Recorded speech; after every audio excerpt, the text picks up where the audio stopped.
할 일. 설교 준비와 관련된 한 예화가 있습니다.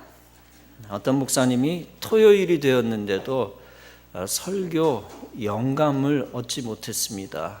서재에 앉아 한참 고민을 합니다. 그것은 마치 해산하는 산모가 해산할 힘이 없어 공포감을 느끼는 것과 같습니다. 제가 어떻게 산모의 고통을 알겠습니까? 그럴 거다라고 추측을 하는 것뿐이죠. 가뜩이나 답답한 상태에서 어린 아들까지 협조하지 않습니다.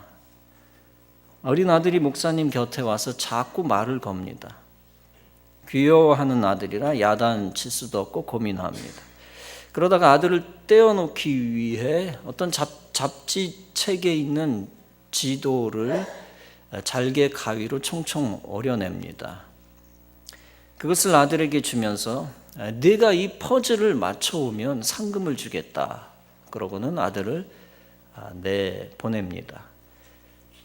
목사님 생각에는 그것을 아들이 맞추려면 시간이 꽤 걸릴 거라고 생각을 했습니다.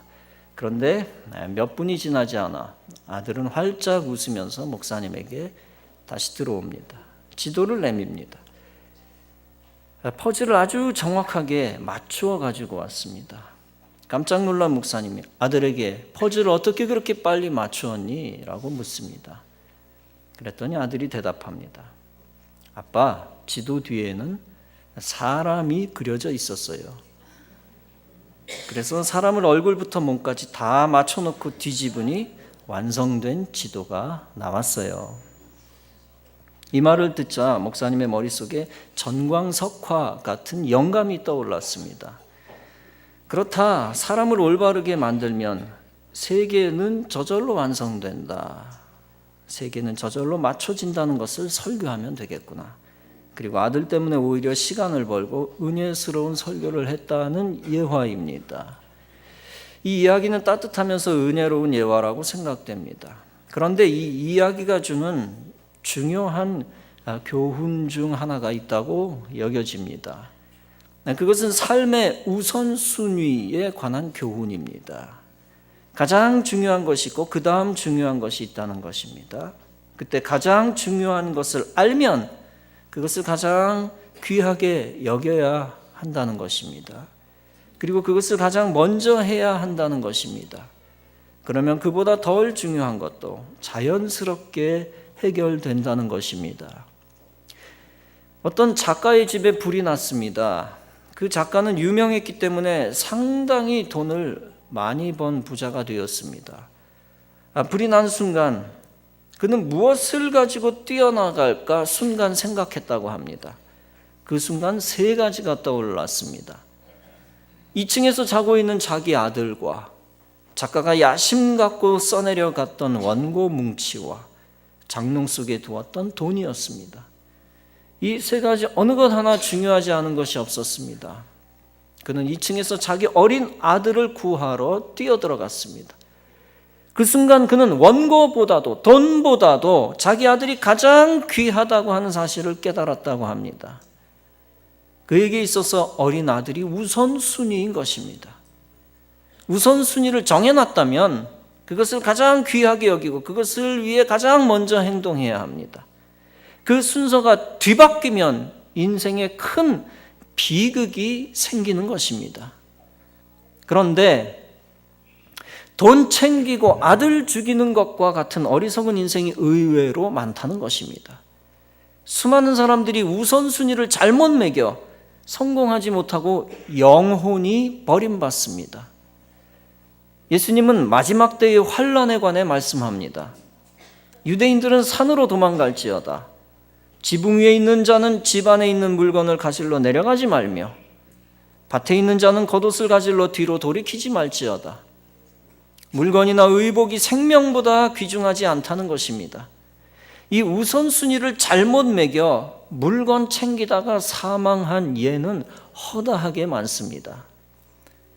본문에는 두 가지 가치가 등장합니다.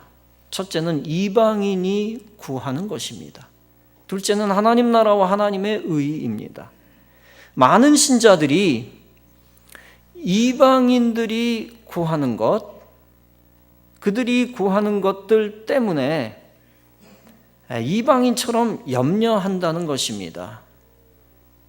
이방인들이 구하는 것을 똑같이 구하면서 이방인처럼 염려한다는 것입니다. 그래서 예수님은 본문에서 그런 모습을 안타깝게 여기면서 다음과 같이 명령합니다. 그러므로 염려하여 이르기를 무엇을 먹을까, 무엇을 마실까, 무엇을 입을까 하지 말라. 이는 다 이방인들이 구하는 것이라. 그러면서 예수님은 강조합니다. 이방인들이 구하는 이 모든 것을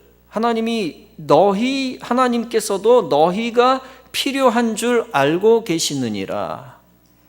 그러면서 예수님은 제자들과 신자들에게 명령하며 말씀합니다. 너희는 먼저 그의 나라와 그의 의를 구하라. 그리하면 이 모든 것을 너희에게 더하시리라. 그러므로 내일 일을 위하여 염려하지 말라. 내일 일은 내일 염려할 것이요 한날 괴로움은 그날에 족하니라. 아무리 먹고 마시는 것이 중요해도 하나님 나라와 하나님의 의가 가장 중요하다는 것입니다. 하나님 나라와 하나님 의는 목숨 걸고 붙잡아야 한다는 것입니다. 이 땅에서 못 먹고 죽어도 하나님 나라만은 포기해서는 안 된다는 것입니다. 세상에서 돈 못 받고 모욕당해도 하나님의 의, 즉 하늘나라 양심만은 포기하지 말아라라는 것입니다. 더 중요한 것을 앞에 두고 덜 중요한 것 때문에 염려하지 말라는 경고입니다. 덜 중요한 것 때문에 염려하다 보면 더 중요한 것을 놓친다는 경고입니다. 대학 입시를 하루 앞둔 학생이 TV를 5시간 본다? 넌센스죠. 어리석은 것입니다. 입시 하루 앞두고 드라마를 본다? 그런데 그 드라마를 보면서 마음 쓰고 그 스토리 때문에 염려하고 가슴 아파한다? 어리석은 것입니다. 근본적으로 염려는 불신앙에 가깝다는 것을 강조한 말씀입니다. 정말 믿음의 사람은 염려를 주께 맡기고 가장 중요한 것에 목숨 겁니다. 가장 중요한 것을 미리 하는 사람은 중요한 것을 미리 하여 염려를 줄입니다. 그리고 덜 중요한 것 때문에 내일 발생하는 일들, 즉 덜 중요한 것 때문에 발생하게 되는 내일 일, 그 내일 일을 주님께 맡깁니다. 인간이 모든 것을 다 해결하려 할 때 염려가 발생합니다. 하나에서부터 100가지, 하나에서부터 1000가지 다 해결하려고 할 때 염려가 발생합니다. 필연적인 것입니다. 인간은 주님이 시키신 가장 중요한 것에만 에너지를 투입하면 됩니다. 그리고 인간이 할 수 없는 것은 과감히 주님께 맡기면 됩니다. 그것이 바른 우선순위요. 그것이 담대한 믿음의 출발점입니다. 인간은 육체이기 때문에 먹고 마시는 물질적인 삶을 떠날 수가 없습니다. 그러나 물질적인 삶이 영적 존재인 성도에게 있어서 최고의 것이 되어서는 안 됩니다. 이미 마태복음 6장 앞절들이 강조합니다. 너희를 위하여 보물을 땅에 쌓아두지 말라. 보물이라고 하는 것은 도둑이 가져갈 수 있는 것이며 영원히 지킬 수 있는 것이 아니다. 오직 너희는 보물을 하늘에 쌓아두라. 하늘에 쌓인 보물은 도적이 가져갈 수도 없고 없어지는 종류가 아니다 라는 것입니다. 그러면서 한 사람이 두 주인을 섬기지 못한다. 혹 한 주인을 미워하며 다른 주인을 사랑하거나 혹 한 주인을 중요하게 여기고 다른 주인을 소홀하게 여기게 되느니라. 이처럼 너희도 하나님과 재물을 겸하여 섬기지 못하느니라. 즉 인생이 하나님을 주인으로 섬기든지 재물을 주인으로 섬기든지 하게 된다. 그때 너희는 멸망할 이방인처럼 재물을 주인으로 섬기지 말라. 오직 너희는 영생 얻은 자답게 영원한 하나님을 주인으로 섬기라는 것입니다. 그러면서 성도가 중요한 것을 붙들라고 강조하며 말씀합니다. 목숨을 위하여 무엇을 먹을까 마실까 염려하지 말라. 또한 몸을 위하여 무엇을 입을까 염려하지 말라.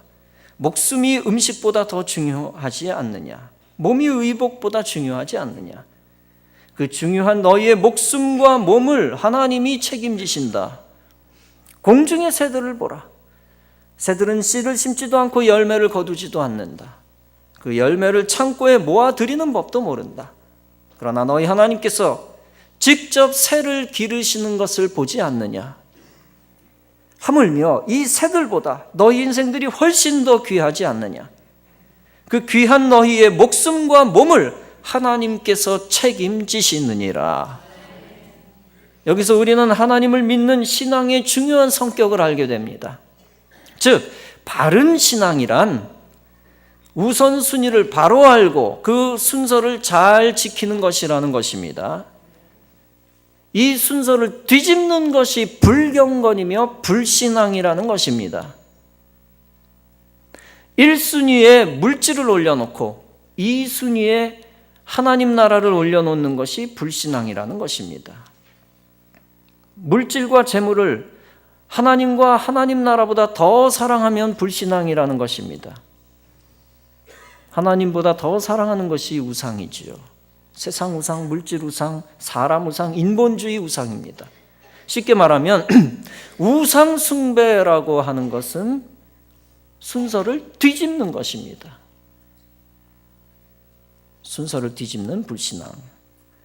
성도가 순서를 뒤집으면 우리 마음속에 우상이 들어옵니다. 반드시 성도는 순서를 바로잡아서 마음에 우상을 세우지 말고 우상을 몰아내야 하는 것입니다. 성도는 오직 생명의 뿌리가 되시는 예수님에게 거룩하게 미쳐야 합니다. 결코 성도는 물질과 세상에 미쳐서는 안 됩니다. 사도행전 26장에서 바울이 아그리빠에게 전도할 때 아그리빠가 말합니다. 바울아, 네가 미쳤도다. 네 많은 학문이 너를 미치게 한다. 바울이 대답합니다. 내가 미친 것이 아니요 참되고 정신 차린 말을 하나이다. 그러면서 모든 사람도 다 나와 같이 되기를 하나님께 원합니다.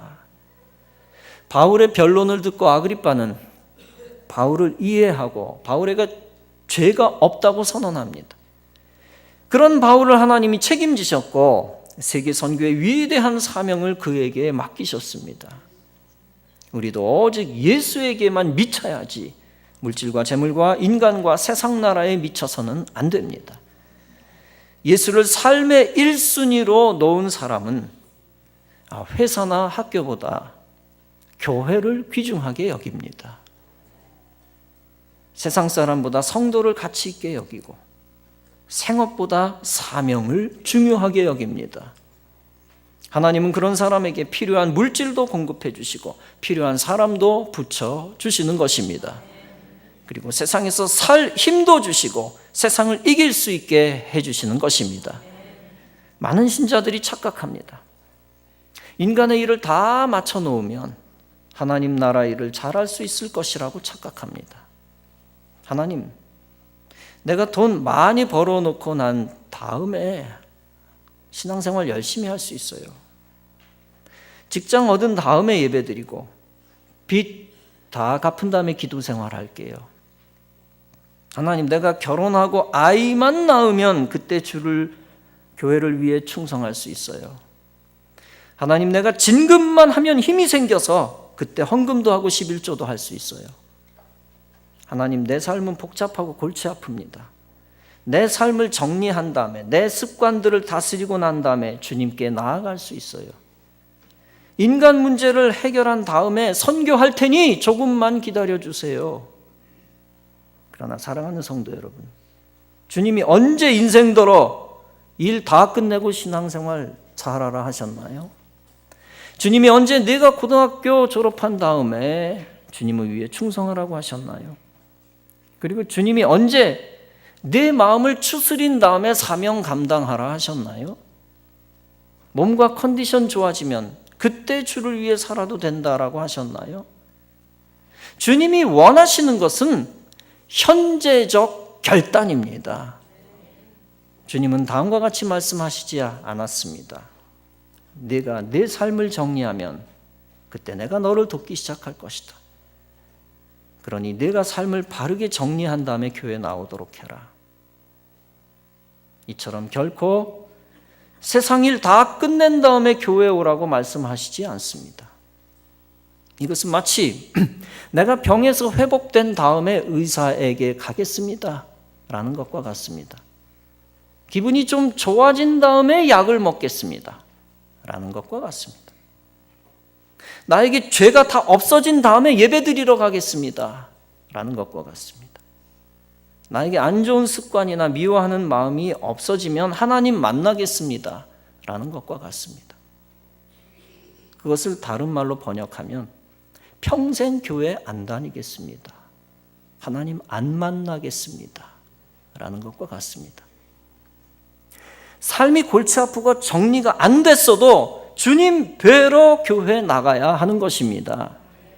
인생의 청소가 안 끝났어도 중단하고 교회에 나가야 하는 것입니다. 청소하다가 주일 예배 못 드린 사람이 있습니까? 주일 예배보다 청소가 더 중요했기 때문이죠. 그런 사람은 구원받아 천국 가도 천국에서 아마 맨날 청소할지도 모릅니다. 방금 이 말은 성서적인 말은 아니고요. 먹고 마시는 것 때문에 주의를 빠졌다면 크게는 하나님 나라와 그 의를 버린 것입니다. 작게는 하나님 나라의 의는 하나님이 주신 양심입니다. 이 양심을 우선순위에 놓는 사람은 돈 때문에 양심을 팔지 않습니다. 부산에서 한 시민이 길에서 10억 원 든 지갑을 주었습니다. 신문에 나온 얘기예요. 50세의 윤모 씨는 직장으로 복귀하던 중 부산 사직동의 한 횡단보도에서 지갑을 주워 경찰에 신고했습니다. 출동한 경찰은 지갑 속에 10억 원짜리 어음 한 장과 10만 원권 수표 28장, 5만 원권 5장 등 모두 10억 305만 원의 거액이 있었습니다. 경찰은 지갑 안의 명함 등을 통해 사업가 한모 씨를 만났습니다. 경찰이 오기 전까지 그는 지갑을 잃어버린 사실조차 모르고 있었습니다. 윤 씨는 내 물건이 아니니 당연히 주인을 찾아줘야 한다 생각했다고 말했습니다. 여러분, 하나님 나라 의의를 붙잡는다는 것은 생활 속에서도 이런 모습과 비슷합니다. 그야말로 마귀의 유혹 가운데서 하나님의 의와 양심을 목숨 걸고 지켜내는 것입니다. 여러분, 아무리 감정이 요동쳐도 가장 위대한 하나님의 의를 바닥에 버리는 일이 있어서는 안 됩니다. 이와 같은 맥락에서 아무리 인간의 욕심이 앞서도 신앙의 의를 버리고 세상으로 가서는 안 되는 것입니다. 하나님은 신앙의 의를 붙잡고 지킨 자의 인생을 손해보지 않게 하십니다. 반드시 끝까지 그를 지켜보시고 결정적인 순간에 명예를 주시고 행복을 지켜주실 것입니다. 핑계가 많은 인생은 우선순위를 뒤집으며 이렇게 말합니다. 내 삶에 문제가 많습니다. 모든 문제가 해결될 때까지 기다리고 싶어요. 문제가 해결되면 그때 세례받을게요. 지금은 인격과 신앙이 미완성이니 완성된 다음에 천국 문턱에 가보겠다는 것입니다. 얼핏 인간의 눈과 마음으로 보면 이해가 되고 말이 됩니다. 그러나 그것은 우선순위를 인간의 소견대로 뒤집는 불신앙입니다. 예수님의 큰 잔치 비유의 말씀이 있습니다. 주인이 큰 잔치에 사람들을 초대합니다. 여기서 큰 잔치는 하나님 나라 천국 잔치를 의미합니다. 그때 사람들은 갖가지 핑계를 대며 거부합니다. 나는 밭을 샀기 때문에 잔치에 참여하지 못하고 나가보아야 합니다. 나는 소 5겨리를 샀으므로 시험하러 가야 합니다. 나는 장가 갔으므로 식구들 때문에 가지 못합니다. 여기서 밭이나 소나 식구들은 세상 중심의 가치관을 상징합니다. 그때 주인이 노하여 종들에게 말합니다. 빨리 시내의 거리와 골목으로 나가서 가난한 자들과 불구자들과 소경들과 다리 저는 자들을 데려오라. 그런데도 자리가 다 차지 않았습니다. 그때 주인이 또 명령합니다. 길과 산울가로 나가서 사람들을 강권하여 데려다가 내 집을 채우라. 지난번 첫 번째 초청했던 대상들은 한 사람도 내 잔치를 맛보지 못할 것이다. 아마 두 번째, 세 번째 초청된 가난한 자들이나 기타 사람들은 다 잔치에 참여했을 것입니다. 이들은 하나님 나라 잔치에 들어온 사람들입니다. 좁은 의미로는 교회에 와서 예배의 자리에 다 참여한 자들입니다. 넓은 의미로는 예수 믿고 구원받고 신앙생활 잘해서 천국 간 자들을 의미합니다. 여러분, 이 비유는 어떤 신앙적 교훈을 줍니까? 하나님이 원하시는 우선순위를 지키는 데에는 핑계가 합당하지 않다는 예화입니다. 예수님 보기에 주인의 초청에 응하지 않는다는 것은 말이 안 된다는 뜻입니다. 예수님 보기에 가능하다는데 왜 우리는 안 된다고 핑계를 댑니까? 예수님이 된다는데 왜 인생은 안 된다고 핑계를 댑니까? 세상 일이 우상이 되었고 세상 중심으로 이미 기울었기 때문입니다. 핑계로 따지면 밭 산 사람보다 가난한 사람이 더 많은 핑계를 댈 수 있습니다. 잔치에 참여하기 어렵기로 따지면 불구자들이 소시험하러 가는 자보다 더 어렵습니다. 눈먼 자나 저는 자나 잔치와 직접 관계 없었던 사람들이 장가들어 식구를 부양하는 자보다 더 어렵습니다. 그러나 그들은 모든 약점을 뒤로하고 다 잔치에 참여했습니다. 내가 이 고난과 가난을 벗어난 다음에 번듯하게 잔치에 참여하겠습니다 라고 핑계대지 않았습니다. 나에게 기적이 일어나 눈을 뜨거나 걸을 수 있으면 그때 생각해보자고 하지 않았습니다. 길과 산울가에서 급하게 부탁받은 이들이 내 급한 일부터 처리합시다 라고 항변하지 않았을 것입니다. 그들은 오직 큰 잔치를 배설한 큰 주인이 초청한 것만으로도 감사했을 것입니다. 그리고 모든 인간적 조건과 약점을 뒤로하고 먼저 잔치를 붙잡고 나온 것입니다. 여기서 주인은 하나님이며 잔치는 예배이며 천국입니다. 결국 주인은 소외되고 불쌍한 자들만 받아들이고 조건이 좋은 자들에게 다시는 기회를 주지 않았습니다. 하나님 나라를 우선시하지 않는 인생이 어떻게 될 것인가를 비유적으로 진리를 말씀하신 것입니다. 핑계 많은 인생이 어떻게 귀중한 생명의 기회 혹은 사명의 기회를 잃어버리는가 하는 것을 보여주신 것입니다. 즉 세상 것 붙들다가 영원한 영광에 들어가지 못한다는 것을 보여주신 것입니다. 내가 내 문제 다 해결한 다음에 주님 뜻에 따르겠다는 것은 인간의 핑계입니다. 그 핑계가 바로 불신앙의 상징이요 세상 중심 인본주의의 상징입니다. 더 나아가 자기 자아의 힘을 의지하는 것입니다. 자기의 힘을 의지하는 것도 우상입니다. 자아 우상입니다. 오히려 우리는 이렇게 해야 합니다. 나는 힘이 부족합니다. 내 문제를 내가 다 해결할 수가 없습니다. 내 문제를 그대로 남겨놓고 주님 나라를 위해 먼저 충성하겠습니다. 내 일들에 염려가 많이 되지만 염려도 주님께 맡기고 먼저 신앙적인 것을 붙들겠습니다. 주님은 분명히 말씀하십니다. 무엇을 먹을까 염려하지 말라. 이방인처럼 내 일과 가족 일과 세상 일 해야 되겠다고 하나님 나라를 버리지 말라. 즉 세상의 의와 인간의 의와 가족의 의 때문에 분주하며 염려하지 말라는 것입니다. 그래서 정말 중요한 하나님의 의를 뒷전으로 팔아버리지 말라는 것입니다. 이 우선순위를 뒤집어 버리면 마귀의 조종을 받고 무익하게 분주하게 됩니다. 복을 받아 분주한 것은 축복입니다. 그런 자는 주의 일과 주님의 시간을 놓치지 않고 항상 행복합니다. 반면에 마귀 때문에, 세상 염려 때문에 분주한 자는 그 자체로 저주받은 것입니다. 일생 분주하게 살다가 종칠 것입니다. 하나님의 일과 하나님의 시간을 무시하고 다 놓치고 세상의 종노릇하며 우울합니다. 그때 세상적 분주함과 조급함과 세상적 염려가 충분히 마귀적인 것이 되는 것입니다. 심각하게 자기를 돌아보고 신앙적으로 반성해야 합니다. 신앙적 우선순위를 바로잡지 않으면 세상적 집착으로 발전하게 되고 불신앙으로 치닫기 때문입니다. 오히려 너희는 먼저 하나님 나라와 하나님의 의를 구하고 먼저 붙들라고 했습니다. 그리하면 이 모든 것을 너희에게 더해 주실 것이라고 했습니다.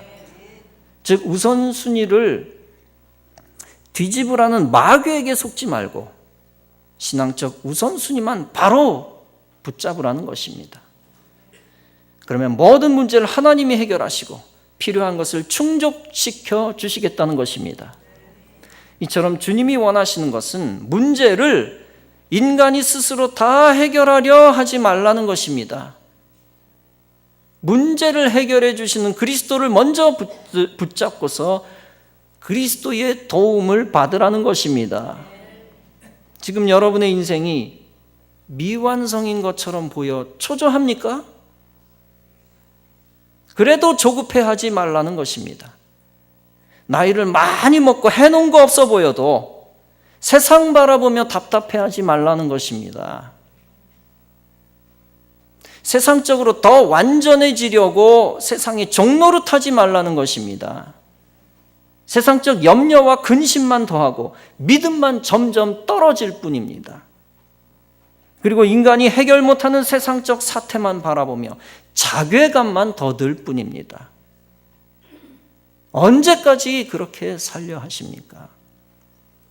오히려 하나님 나라를 통치하시는 하나님의 통치를 사모하라는 것입니다. 하나님이 나의 인생을 다스려 주실 때 모든 것이 다 회복되기 때문입니다. 하나님이 나의 심령을 다스려 주실 때 모든 걱정, 근심이 사라지기 때문입니다.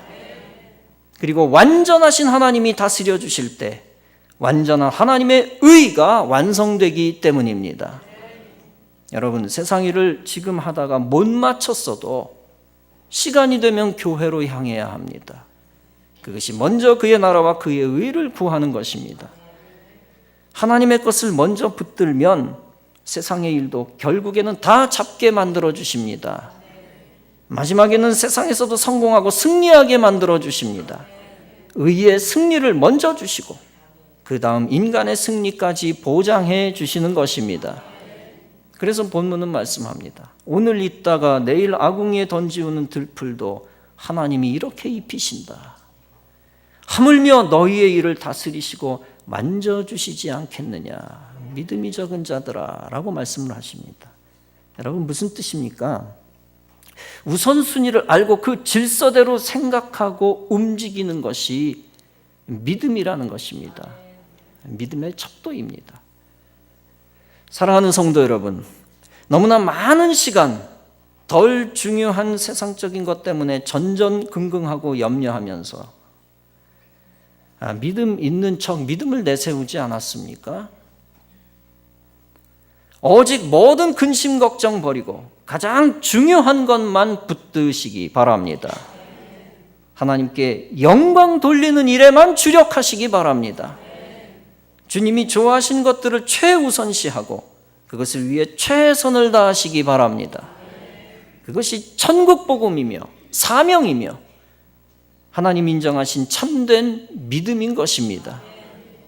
우선순위를 바로 아는 믿음 가지고 후회 없이 살고 마귀가 세상에서 뒤집어 놓은 것을 다시 바로잡아 신앙적인 가치들을 지켜나가면서 주님이 주시는 놀라운 기적을 경험하는 복된 성도 여러분 다 되어지시기를 주님